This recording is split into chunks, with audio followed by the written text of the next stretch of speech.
തമിഴ്നാട്ടിൽ അറിയപ്പെടുന്നൊരു ക്ഷേത്രമാണ് തഞ്ചാവൂരിലുള്ള ബൃഹദീശ്വര ക്ഷേത്രം. തമിഴ്നാട്ടിൽ തഞ്ചാവൂർ എന്ന സ്ഥലത്താണ് പ്രസിദ്ധമായ ദക്ഷിണമേരു എന്നറിയപ്പെടുന്ന ശ്രീ രാജരാജേശ്വര ക്ഷേത്രം സ്ഥിതി ചെയ്യുന്നത്. ആദ്യകാലങ്ങളിൽ തിരുവുടയാർ കോവിൽ എന്ന പേരിലുള്ള ഈ ക്ഷേത്രം അറിയപ്പെടുന്നിരുന്നത് പെരിയ കോവിൽ എന്നും രാജരാജേശ്വരൻ കോവിൽ എന്നുമാണ്. ചോഴ രാജവംശത്തിലെ പ്രമുഖനായ രാജരാജ ചോഴനാണ് ഈ ക്ഷേത്രം പണികഴിപ്പിച്ചത്. AD 985 തുടങ്ങിയ ക്ഷേത്ര നിർമ്മാണം 1013 പൂർത്തിയായത്. ശിവനാണ് പ്രധാന പ്രതിഷ്ഠ. പൂർണ്ണമായും ഒറ്റക്കല്ലിൽ തീർത്ത ഏകക്ഷേത്രമായാണ് കണക്കാക്കപ്പെടുന്നത്. പരമശിവനെ ലിംഗരൂപത്തിലാണ് ഇവിടെ പ്രതിഷ്ഠിച്ചിരിക്കുന്നത്. അക്കാലത്തെ ക്ഷേത്രങ്ങളിൽ ഏറ്റവും ഉയരമുള്ള ഗോപുരം ഇതായിരുന്നു.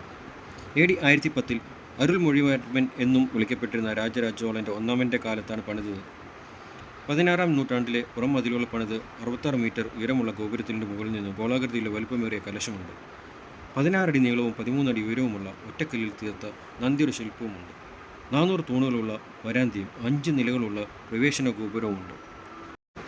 കുഞ്ചരമല്ലൻ പെരുന്തച്ചൻ എന്ന ശില്പിയാണ് ഈ ബൃഹത്ത് ക്ഷേത്രം രൂപകൽപ്പന ചെയ്തത്.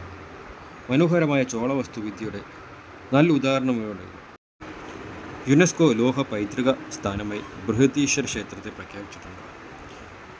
ഇതിൻ്റെ പേരിന് പിന്നിൽ രാജരാജ ചോഴൻ പണികഴിപ്പിച്ചതിന് ഇവിടെ പ്രതിഷ്ഠയിരിക്കുന്ന ശിവന് രാജരാജേശ്വരൻ എന്നും ക്ഷേത്രത്തിൻ്റെ രാജേശ്വര ക്ഷേത്രം എന്നും പേർ ലഭിച്ചു. പെരുവുടയാർ കോവിൽ എന്നത് പെരിയ ആവുടയാർ കോവിലിനെ സൂചിപ്പിക്കുന്നു. ശിവൻ്റെ ഒരു നാമമാണ് ആവുടയാർ എന്നത്. ചോഴ ഭരണകാലത്ത് ഈ പേരുകൾ നിലനിന്നിരുന്നത് 17-19 നൂറ്റാണ്ടുകളിൽ. മറാഠ സാമ്രാജ്യകാലത്ത് ഈ ക്ഷേത്രം ബൃഹദേശ്വരം എന്ന പേരിൽ അറിയപ്പെട്ടു തുടങ്ങി. ഇതിൻ്റെ ചരിത്രം എന്തെന്നാൽ രാജരാജ ചോഴൻ്റെ 25-ാം ഭരണവർഷത്തിൽ 1275-ാം ദിവസമാണ് ക്ഷേത്ര നിർമ്മാണം പൂർത്തിയായത്.